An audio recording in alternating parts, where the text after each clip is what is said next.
Olá, bem-vindos a mais uma entrevista, direto do Estúdio do Livro, na Feira do Livro de Porto Alegre. O estúdio é uma parceria da ARI com a Câmara Rio-Grandense do Livro, em qual participam diversos veículos de comunicação. Nós vamos ter hoje um bate-papo com duas escritoras. Estão aqui comigo Marian Pessá, Marian Pessá, que também é colunista do Brasil de Fato, né? Então, já é de casa aqui. E a Thayasmin Onmati. A Thayasmin, que é também psicóloga e psicanalista, e lançou recentemente, lá no dia 2 de novembro, aqui na Feira do Livro, o seu mais recente livro, Quimeras Feito Incensos, o seu primeiro livro de poemas. E é sobre poemas, escrita feminina ou feminista, e muito mais que a gente vai conversar hoje. Muito bem-vinda, Marian. Obrigada, é um prazer estar aqui contigo e com Thayasmin, né, também, e no espaço Casita, Brasil de Fato. Casita, boa. Bem-vinda, Thayasmin. Obrigada, agradeço o convite, muito especial de estar aqui, né, nesse espaço do Brasil de Fato, e especialmente com a Marian. Eu quero começar justamente sobre esse ponto. A escrita, a gente pode dizer que é uma escrita feminina ou é uma escrita feminista? Se eu tenho que começar, eu adoro, tu sabe que eu adoro essa provocação. E minha escrita nunca vai ser feminina, minha escrita sempre vai ser feminista. Porque já que estamos sendo filmadas, eu digo, olha para mim, eu sou feminina, eu tenho algo de feminina, eu não me considero uma pessoa feminina. Então, eu acho que a minha escrita nunca pode ser feminina. E como a minha escrita é muito política e é ideológica, vai ser feminista.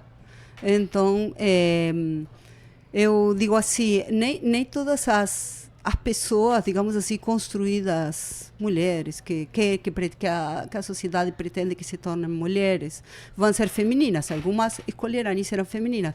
Mas todas deveríamos ser feministas, porque justamente, né, a gente vem passando pelas eleições e tem o voto e tem a possibilidade de escrever. Isso não foi natural, não foi dado. Isso foi graças a lutas feministas. Vou passar a palavra para a Thayasmin. Então, essa é uma boa discussão que nós nunca tivemos oportunidade de fazer, né, Marian? Embora a gente converse frequentemente. Eu entendo essa distinção que tu faz entre ser mulher e ser feminina, mas essa já foi uma discussão para mim muitas vezes, para mim comigo mesma, do que é ser feminina. Né? E às vezes eu acho que ser feminina não é esse estereótipo que se coloca, né? Ou é da mesma ordem, então, da discussão do que é ser mulher. Né? E acho que talvez seja necessário a gente subverter também o que é ser feminino. Seguramente também não me sinto... Eu acho que feminina é um ideal, né? Se a gente vai pegar por aí, quem é que corresponde a esse ideal? Seguramente não eu, né? Não correspondo a esse ideal, embora seja uma mulher hétero, né? Então acho que se formos pensar de uma forma subversiva, a minha escrita nem sempre ela é ativista, né? Às vezes eu acho que é feminina se eu pensar que é uma mulher escrevendo e tem essa marca. Entendeu? Minha escrita tem essa marca e acho que a tua também, né? De sermos mulheres escrevendo. E ser mulher também é aí uma sacola com muitas diferenças, né? Um comum no qual habitam também muitas diferenças. Acho interessante trazer esse olhar sobre os estereótipos, né? O que é ser mulher? O que é ser feminina, o que é ser homem, né? O que é ser uma mulher negra e o que isso carrega, o que é ser uma mulher lésbica e o que isso carrega, que vem junto nos estereótipos. E eu vejo que a escrita, ela está aí também para desmontar esses estereótipos, né? Eu cada vez me assumo mais uma pessoa não binária, então eu não me considero mulher. E nem homem nem mulher, não é que então sou masculina, vou me tornar um homem, vou transicionar, não, simplesmente eu vejo o fato de ser não binária como uma provocação, eu adoro provocações, né? Como mais uma provocação. A gente vive numa sociedade que é todo binário, né? Eu digo que a gente foi formada pela Cecília Meirelli, é isto ou aquilo, né? Então tem só duas opções, é Grêmio ou é Inter. E eu acho que essa provocação vai abrir e vai ser, não, peraí, tem 1000 outras possibilidades e eu quero essas 1000 outras, eu quero sempre a porta aberta. Então eu não sou nem homem nem mulher. Certamente eu vou ser lida nesta sociedade como mulher. Então eu continuo usando porque enquanto exista o patriarcado, eu quero estar com meu grupo político, que eu entendo que é um grupo político, mas quando eu troquei meu nome no documento continua sendo Mariana, e eu tirei o A final por questões de gênero, porque eu não queria um gênero que me marcasse um horizonte que dissesse para onde ir, como atuar, como agir. Depois eu troquei N por M por questões poéticas. Porque viva a poesia também, né? Mas tu é toda poesia, né? Porque eu vejo também essa não binariedade como uma opção, sim, política, mas estética também, né? Então, para mim, isso é poesia, né? E é muito lindo, assim. E me questiona também, né? Essa tua posição me questiona. Então, ela é uma poesia em ato. Mas eu acho que o mais interessante desse debate é essas possibilidades que estão se abrindo de trazer esses debates, né? De uma pessoa que se considera não binária, que é um termo novo para a sociedade, né? Poder colocar isso na sua escrita, que é a abertura que estamos tendo para a literatura negra, que é a literatura de mulheres, enfim. Vocês enxergam que está cada vez maior essa abertura de portas? Quer começar esta vez? Sim, mas isso não se dá por concessões, né? Se dá por mobilização, por organização. Tem, aqui em Porto Alegre nós temos vários coletivos de escrita, tem o coletivo de escritores negros, tem o coletivo de mulheres escritoras negras, tem o coletivo de mulheres escritoras, né? Então são muitos, a própria Marian coordena, depois, né, suponho que vai falar, né, um sarau que é LGBT, que ia mais, então isso é isso que cria então esses espaços e que fortalece a escrita e que permite que a gente possa colocar os nossos escritos, nos publicarmos, né? Isso, a existência desse livro daqui tem muito a ver com isso. Passa então por essas companheiras de coletivos que me apontam, não, sim, tu pode escrever poemas, né? Então, sim, né? A resposta à sua pergunta é sim, mas porque a gente está em constante movimento coletivo. Então, eu organizo o Sarau das Minas há 7 anos, mas não é um sarau nem lésbico, nem LGBT, é um sarau das Minas. E todo mundo pode entrar. É um espaço em que as protagonistas somos nós, tanto as mulheres e as pessoas socializadas como mulheres, né? Então, eu digo que é para mulheres lésbicas e pessoas não binárias. Mas, se vem homens, são bem-vindos ao privilégio da escuta, a gente diz. Porque homem sempre tem que falar, né? Então a gente dá o privilégio, fica tranquilo. Aqui não vai ter que falar, não vai precisar fazer. Então pode, mas não fica, né? Não.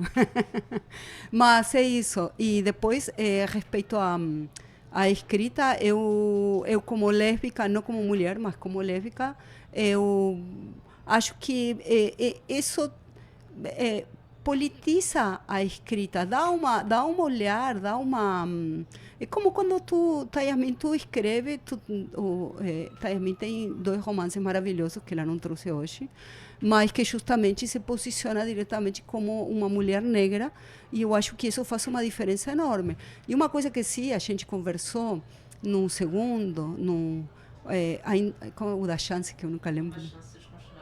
Uma chance de continuarmos assim, que saiu pela Diadorim, tem inclusive personagens lésbicas. E isso acho que é muito interessante. A gente tem falado sobre quem que tem a possibilidade de escrever. Seria igual eu, como branca, escrever sobre personagens negras, ou uma pessoa criada como hétero ter uma personagem lésbica? Eu acho que isso também é um tema interessante. Pois é, eu queria que tu nos contasse um pouquinho sobre como é que foi começar a escrever, porque tu é psicóloga, psicanalista, né? E a escrita, ela vem depois disso. Não, na verdade vem antes. Vem antes? Vem antes de várias formas. Assim, eu escrevo desde os meus 10 anos de idade. Tem uma diferença entre escrever e publicar. Né? A gente é reconhecido como escritor a partir do momento que publica, mas essa escrita é anterior a isso. Inclusive, eu posso parar de publicar agora e seguir escrevendo. Né? Então, o interesse pela poesia, o interesse pela escrita, ele vem antes, desde muito cedo, mas justamente por ser negra e não ter nada na família ou na minha convivência social que me aproximasse desse mundo literário dos escritores, né? Então, por ser uma pessoa negra, filha de pais periféricos, eu mesma não periférica, mas filha, então, desses pais que tiveram essa história, não via como possível ser escritora um dia. Né? Escritores eram seres de outro mundo, muito acima do comum, do vulgar, né? E da vida cotidiana, e então isso não aconteceria na minha vida. Né?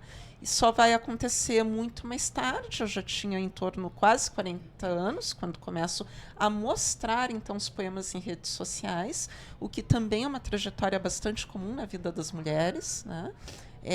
Por não se verem nesse mundo de escritoras, né? Por uma vida que tem jornadas duplas, triplas, né? De trabalho, enfim. E essa foi a minha trajetória. E para mim fez muita diferença as redes sociais, como veículo de mostrar então que eu escrevia e também de um certo reconhecimento entre os pares, né? E para todas nós, eu acho, a democratização do mercado editorial, né? Quando passa a ser permitido, então, a publicação de menores tiragens. Né? E tu lançou em 2019, então, Visite o Decorado. Isso. Que foi o teu primeiro... Meu primeiro livro solo, né? Que foi uma novela. Uhum. Depois, em 2021, o primeiro romance, que foi Vozes de Retratos Íntimos. Então, esse que foi finalista do Jabuti, finalista do São Paulo de Literatura, e ganhou o prêmio Ages, o Açorianos. Né? Uhum. E em 2023, ano passado, eu lancei um romance afrofuturista, que é uma chance de continuarmos assim. Achei bem interessante isso, afrofuturista. Fala um pouquinho sobre isso. O afrofuturismo é um movimento cultural que não se restringe à literatura, está em todos os campos das artes e, assim, falando de uma forma simples, né, e rápida, então é um movimento estético-cultural que parte da premissa de poder imaginar um mundo no futuro em que o negro esteja em uma outra posição. Né? Esteja numa posição possível, né? Uma posição de cidadania, uma posição interessante na sociedade. Maria, eu te conheci como fotógrafa, né? Há muitos anos, acho, lá no Fórum Social Mundial, né? Como é que entrou a escrita na tua vida? Então, é verdade. De fato, o Fórum Social Mundial mudou minha vida, porque eu cheguei no primeiro Fórum Social Mundial e fiquei, né? Então, eu era fotógrafa, eu era ativista. Aqui me assumo artivista, não? Unindo a arte e o ativismo. E de estar tão nativa, acho que a época da fotografia digital me deu a possibilidade de poder trabalhar com movimentos sociais, né? Que a gente não tem que estar comprando filmes, mandando a revelar e fazendo tudo isso, né? Sino que o computador e isso... E então eu comecei a vivenciar várias situações que eu chegava em casa e eu dizia, eu preciso escrever. E eu comecei a escrever crônicas. Isso, na real, anterior, como disse a Yasmin agora, eu de sempre escrevia diários, né? Mas como que isso, eu nunca considerei que isso fosse uma escrita. Isso era, eu escrevia para mim, para sei lá, e eu escrevi e pronto. Mas depois, quando comecei, me lembro pontualmente, uma vez, eu estive 5 anos muito próxima do MCT, fotografando e tal, e voltei de uma situação bem assim, eu tenho que escrever. E assim eu comecei até a sentir no corpo, sabe? Uma coisa, uma dor que só saía se eu escrevia. E eu comecei a me dar conta que a imagem só não me alcançava. Então, aos poucos, fui como migrando da fotografia, que quando eu notei que eu queria começar a explicar as fotos, eu pensei, não, eu tenho que mudar de linguagem, né? Porque eu queria falar muito mais do que só a imagem mostrava. Então, foi um trânsito e depois eu fui... Em 2012, eu me afastei diretamente do ativismo e me dediquei a estudar letras, escrita criativa e, enfim, fazer traduções. E tu tem esses 3 livros lançados. Em breve tudo se desacomodará. Isso, esse é um romance. Eu tenho outros, mas estes são como os 3 mais... Os outros são autopublicações. Estes já são por editoras. Grito de Mar, que é poemas também, poemas né? bilíngues. É um livro bilíngue esse aqui. Tá na... Pois é, a gente nem falou, né? Que tu é argentina. Mas as pessoas devem ter percebido o sotaque, né? Pois é, percebi quando eu falei que eu cheguei em 2001. Pois é, veio de Buenos Aires. E o meu último poema também, um livro de poemas aqui. Tá, Yasmin, tu gostaria de ler um poema para nós?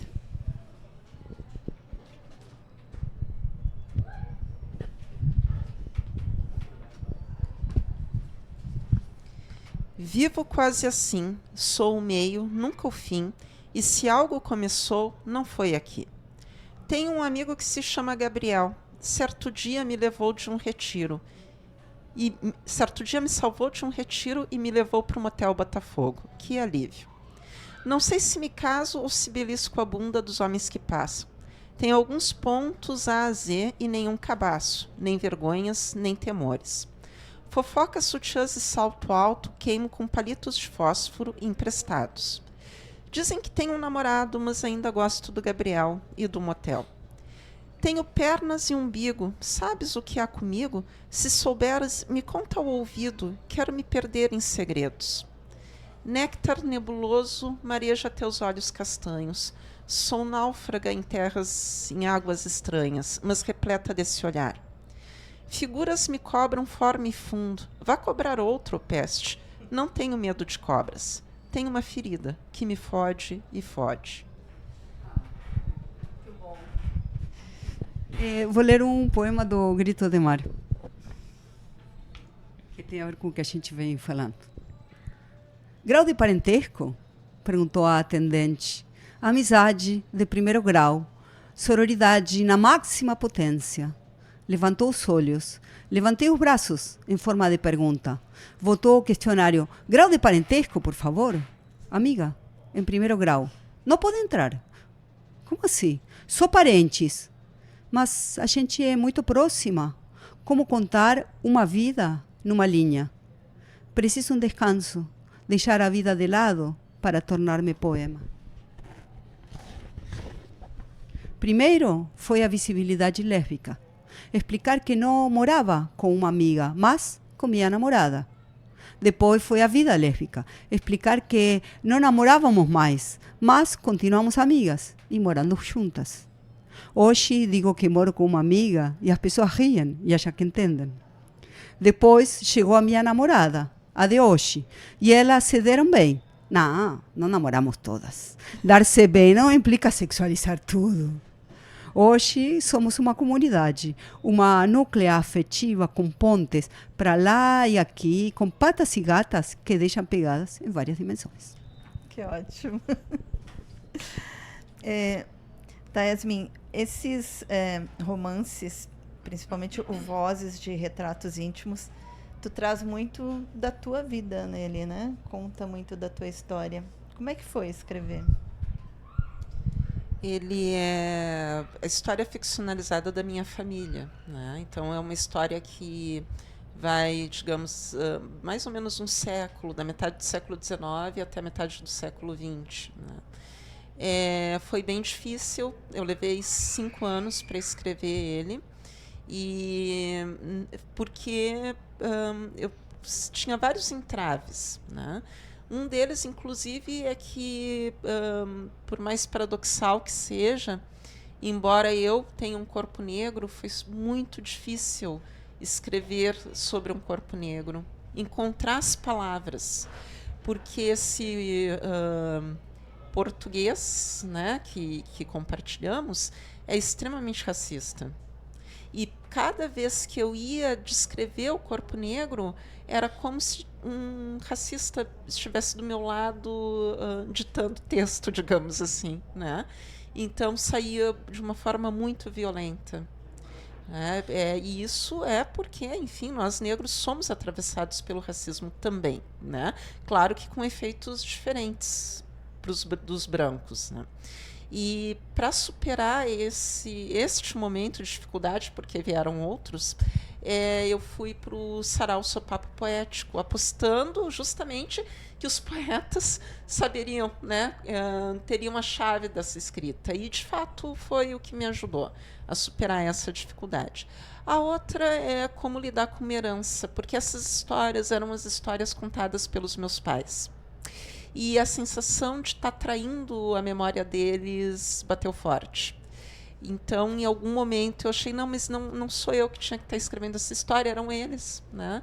Então, eu tive que me permitir trair, né, essa memória, pensar que herança é aquilo que a gente recebe dos outros, mas decide o que fazer com ela. Né?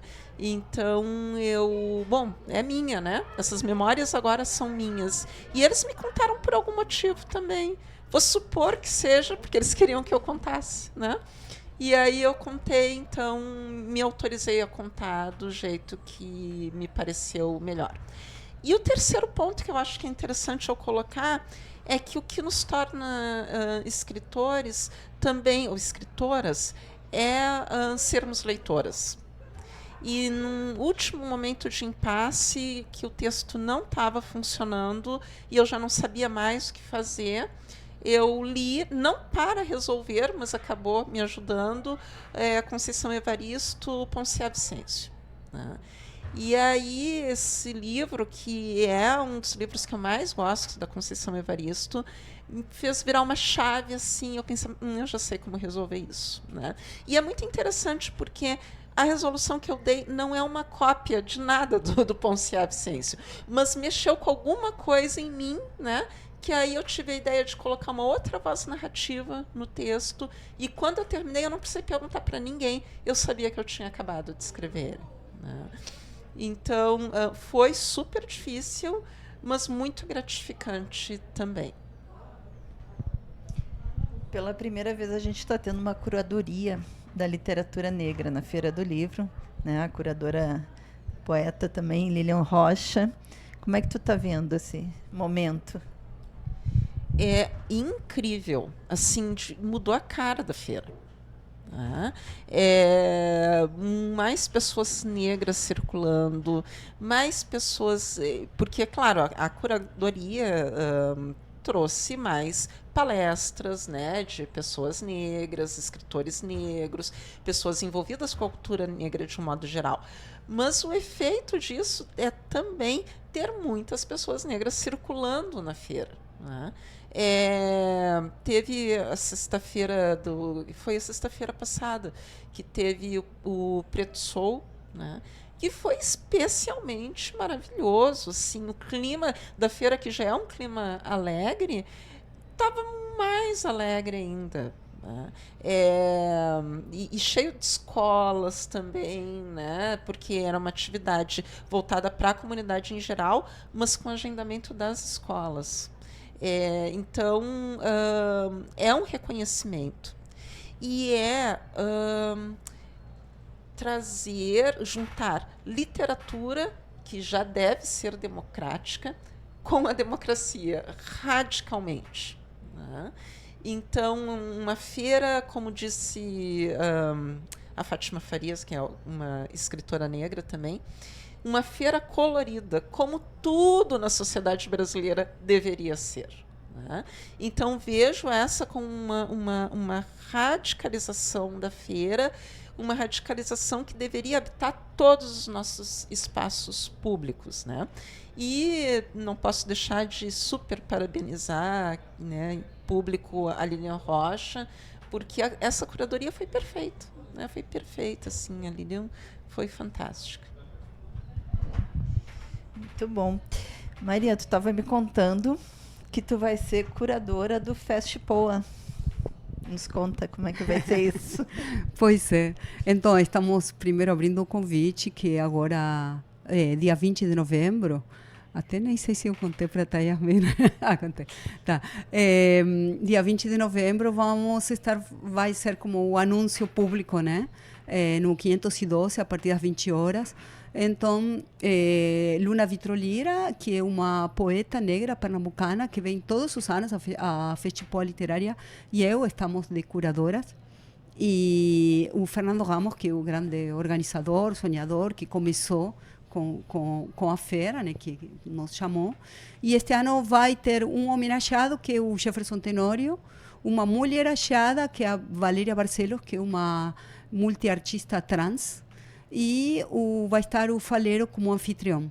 Então, estaremos todos.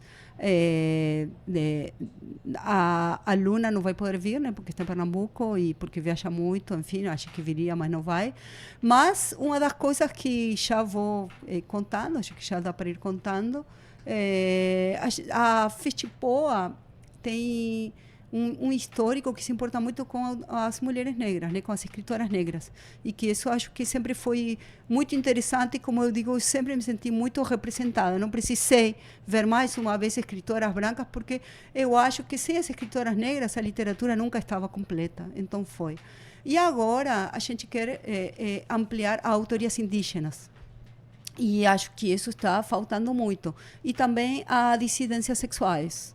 Então, a gente não está falando, não vamos nos referir à sigla LGBTQIA+, porque a sigla a mim não me representa, porque a gente tem um governador gay, e esse governador não tem nada a ver com ele. Então, a literatura dele, as práticas de ultradireita dele, então o fato de ele ser gay não diz nada a respeito. Agora, se for uma dissidência, sim. Então, eu prefiro, uma das coisas que a gente está trazendo é falarmos mais em dissidências, em rebeldias, em existências. Na hora que a gente vai trazer, a gente vai ir procurando essas palavras, que quando a gente só usa sigla, não pensa na rebeldia, não pensa que é por outro lado, sino pensa só entrar na norma. E minha ideia nunca foi entrar na norma. Então, justamente para mim, o fato de ser lésbica é uma forma de poder ver e olhar o mundo por outro lado. E vamos ter também muita preocupação com o meio ambiente. Até porque a Festipoa vai acontecer em maio de 2025, agora vamos começar a fazer os anúncios e tal, e vai sair aos poucos, mas a feira vai acontecer de 13 a 18 de maio de 2025, e vai ser justo um ano depois das enchentes. Então, acho que isso tem que estar muito presente, porque sabemos que tem que estar presente. Com certeza, né? Essa história ainda tem muito por ser contada, né? Eu acho que é uma memória assim que a gente vai ter que trabalhar muito. E tu, como psicóloga, né, Yasmin, sabe o quanto a gente precisa. Isso que a Maria trouxe, eu acho que é bem interessante, né? A questão dos significantes das palavras e da importância da linguagem da palavra para nós nos reconhecermos, né, enquanto seres e trazer as questões para a consciência, mas também para a formação social, né? A linguagem, ela é muito utilizada como instrumento de poder, né? E o que torna a nossa linguagem cotidiana imensamente pobre, paupérrima, né? A gente trabalha com binarismos, né? Branco, preto, homem, mulher, né? Binarismos que não dão conta da riqueza do ser humano, da experiência, bem e mal, né? Todos os binarismos é uma simplificação violenta. Né? Tem o Roland Barthes, ele vai dizer, né, no texto dele, a aula, que a língua ela é fascista. Né? E ela é fascista porque ela tem uma certa gramática que nos obriga a dizer as coisas de uma certa forma. Né? Então, a literatura, e ele diz isso nesse mesmo texto, né? A literatura é esse instrumento para trapacear o fascismo da língua. Né? Mas eu gosto de dizer, ao contrário, eu concordo que é a literatura, mas eu prefiro dizer que é a poesia. Porque eu acho que a gente faz poesia, eu penso, claro, eu não estou pensando aí na poesia como as formas poéticas, né? Eu estou pensando na subversão da língua. Né? Então a Marian, ela é muito ciosa com relação a isso. A Marian, ela vai usar a linguagem neutra, né? Isso é uma forma revolucionária, isso é fazer poesia. E sempre me espanta que os nossos colegas, inclusive escritores, né, achem estranho, né, achem, não, mas para que isso? Mas o português é assim mesmo. Sim, o português é assim mesmo, o Brasil é assim mesmo, né, essa violência. Vamos compactuar com isso, vamos fazer de conta que a linguagem não tem nada a ver com isso, quando nós somos feitos de linguagem. Né? Tanto que hoje em dia, e eu acho isso maravilhoso, assim, existem mulheres com pênis. E ótimo, maravilha.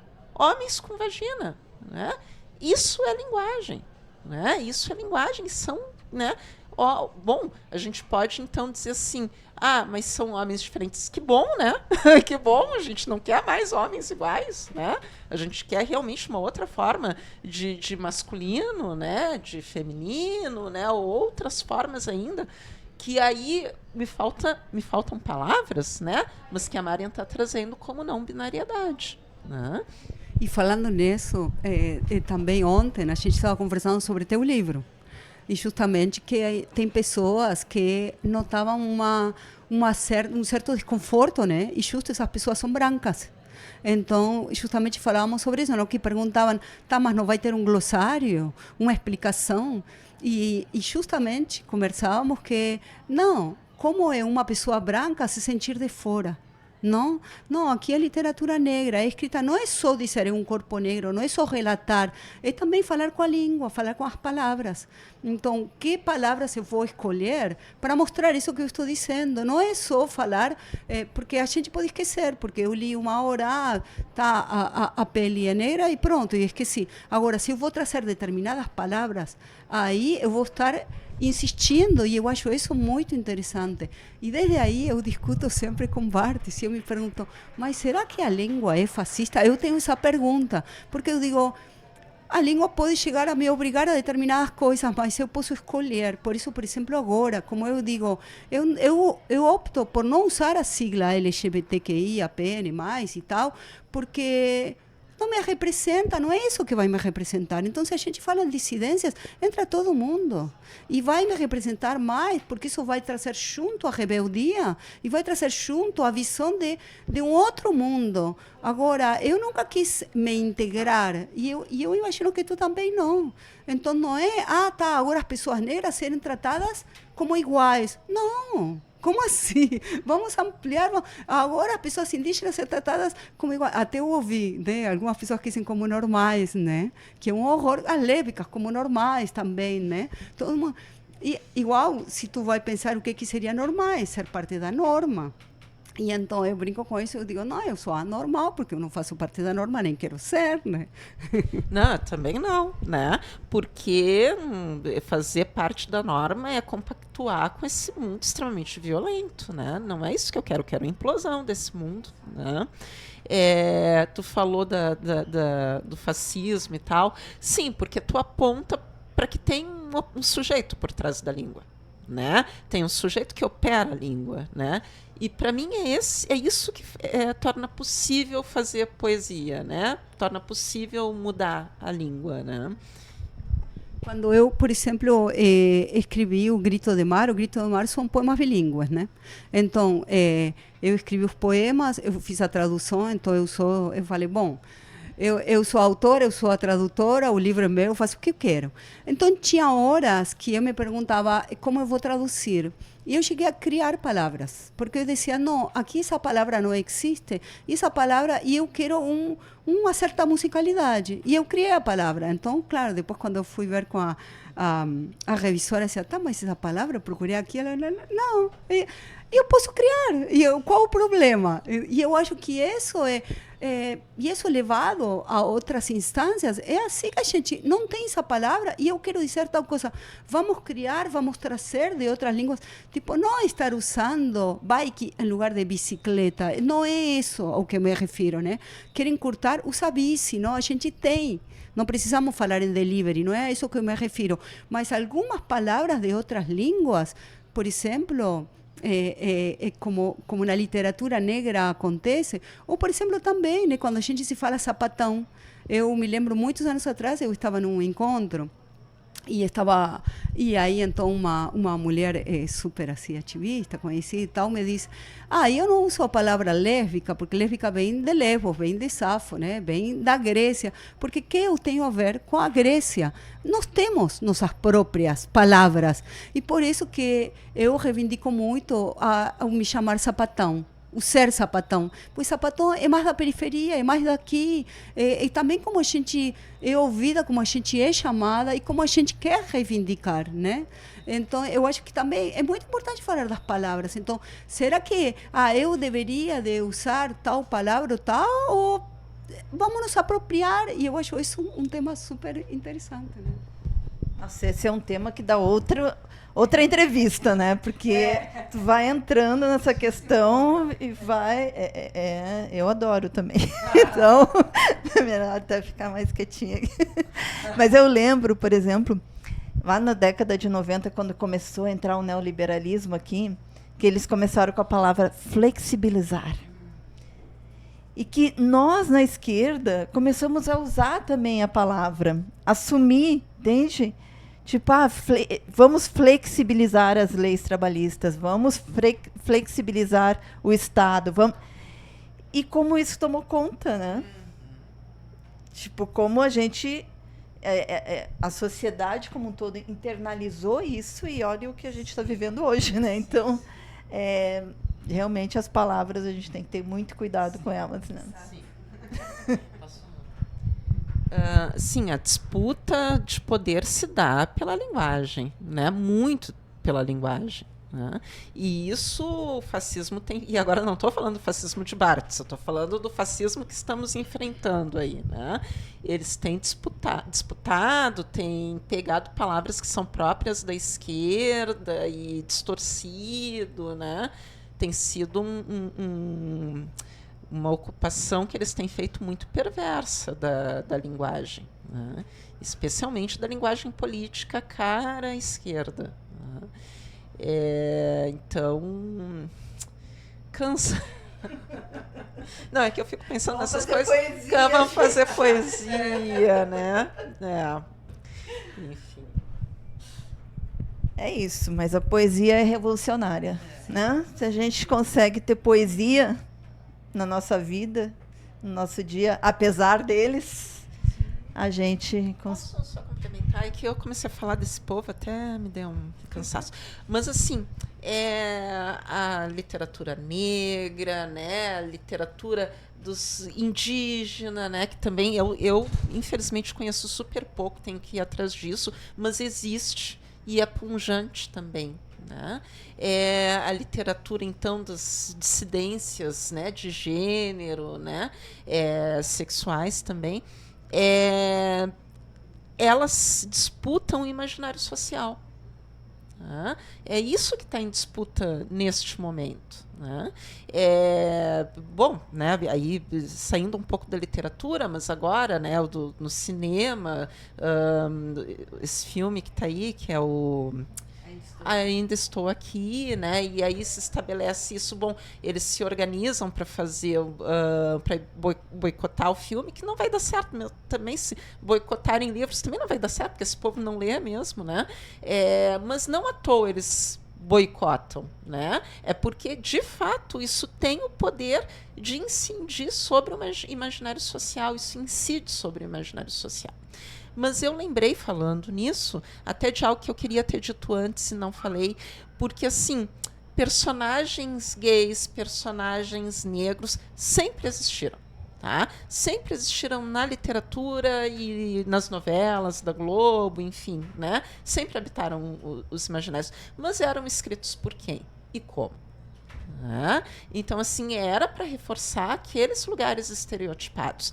Então, eu tenho colegas psicanalistas que ficam dizendo assim, tá, mas, né, tá, ok, né, a luta antirracista e tal, mas por que tem que marcar que tem que ser um corpo negro, que tem que ser um corpo lésbico? Por quê, né?